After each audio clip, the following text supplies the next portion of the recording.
লালমনিরহাট বিমান ঘাঁটি এবং সেন্ট মার্টিনের মার্কিং মার্কিং ঘাঁটি যদি বাংলাদেশ সরকার দিয়ে দিই, তাহলে আসলে বাংলাদেশের নিরাপত্তা কি আসলেই হুমকি, আর এটা ইন্ডিয়ার যে হুমকি, সেই হুমকিকে আসলে মোকাবেলা করতে কতটা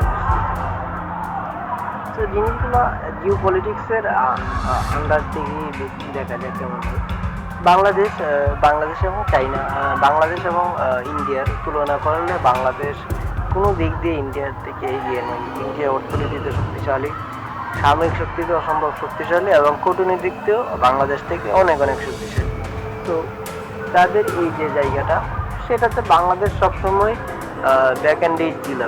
তো এখন আপনি যখন এত বড় একটা শক্তিশালী দেশ থেকে আপনি যখন হুমকি পাচ্ছেন যে আপনার রংপুর অঞ্চলকে দখল করে নিবে, চট্টগ্রাম অঞ্চলকে দখল করে নিবে, তখন আসলে এটাকে যদি আপনি হুমকি হিসাবে মনে করেন অথবা বর্ষতার নীতি হিসাবে ধরে নেন, তাহলে হয়তো অনেকটা সেফ থাকবেন। কিন্তু প্রকৃতপক্ষে সেটা যে কতক্ষণে সেফ থাকবেন, সেটা আসলে প্রশ্ন অবশ্যই থেকেই যায় যে না, ইন্ডিয়া কখনো যদি আপনার তার শিলিগুড়ি করিডোরকে বাড়ানোর জন্য রংপুর অঞ্চলে আক্রমণ করেই বসে, তো আসলে সেই জায়গাতে বাংলাদেশ তখন আসলে কি করতে পারে? আসলে তখন আসলে কিছুই করার থাকবে না, যে মেনে নেওয়া ছাড়া আসলে কিছুই করার নেই। কিন্তু এই জায়গাতে কিন্তু বাংলাদেশের যে বর্তমান যে অবস্থা, আপনি যদি চীনকে বলেন আপনাকে রংপুর অঞ্চলে বিমান ঘাঁটিটা আপনাকে দিয়ে দেওয়া হবে, তাহলে অবশ্যই কোনো সন্দেহ যারা চীন এখানে চলে আসবে।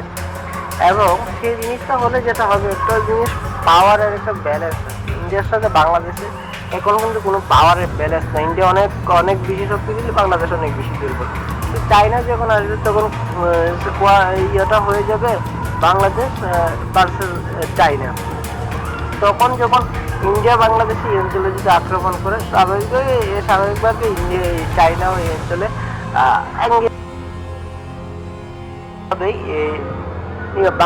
যে ভৌগোলিক অবস্থান, চায়নার সাথে বাংলাদেশের যে ভৌগোলিক অবস্থান, সেই ভৌগোলিক অবস্থান এবং চায়নার সাথে তার যে পারিপার্শ্বিক যে অবস্থান, সেই জায়গাটাতে কিন্তু ইন্ডিয়া খুব খুব ভাইটাল সিচুয়েশন ছাড়া যুদ্ধে যেতে পারবে না। কারণ ইন্ডিয়ার থেকে চায়না কূটনৈতিকভাবে অনেক শক্তিশালী, সামরিক দিক দিয়েও শক্তিশালী এবং অর্থনৈতিক দিক দিয়েও ইন্ডিয়ার থেকে এগিয়ে। সো সেই জায়গাটা ইন্ডিয়া বাংলাদেশে কিন্তু এটা সেফ গার্ড হিসাবেও থাকবে। তার পাশাপাশি যেহেতু দুইটা অঞ্চল আছে, তাদেরও একটা থ্রেট থাকবে যে চায়না এই অঞ্চলটা দখল করে নিতে পারবে। কিন্তু বাংলাদেশ কিন্তু সেটা যদি কেউ বলে, সেটা অবশ্য মজার খাতিরে অথবা বলার জন্য বলা, সব রাজনৈতিক বক্তৃতার কোনো আসলে প্রাসঙ্গিকতা থাকে না। কিন্তু চায়নাকে এখানে নিয়ে আসলে আসলে এটা অনেকটা ভ্যালু ক্রিয়েট করে।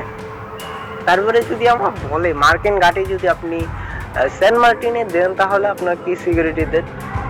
অনেক ধরনের সিকিউরিটি থ্রেট রয়েছে। যাই হোক, আমরা আসলে এটা দিলে কি হতে পারে? বাংলাদেশের চট্টগ্রাম অঞ্চল খুব সাম্প্রতিক সময়ে খুবই বিচ্ছিন্নবাদী এবং রোহিঙ্গা ক্রাইসিস তো অবশ্যই রয়েছে। এখন আপনি চায়না এবং ইউএস এর সাহায্য ছাড়া এই সমস্যা থেকে, রোহিঙ্গা ক্রাইসিস থেকে তো কোনো অবস্থাতেই উত্তরণ পাবেন না, খুব সিম্পল হিসাব আর কি। সো আর এখানে দিলে যে যে জিনিসটা হয় যে আপনার যে যুক্তরাষ্ট্র তাদের কোনো স্বার্থের জন্য আসবে, সেটা যুক্তরাষ্ট্রই বলে, বাংলাদেশের স্বার্থটা আমরা বলতে চাই।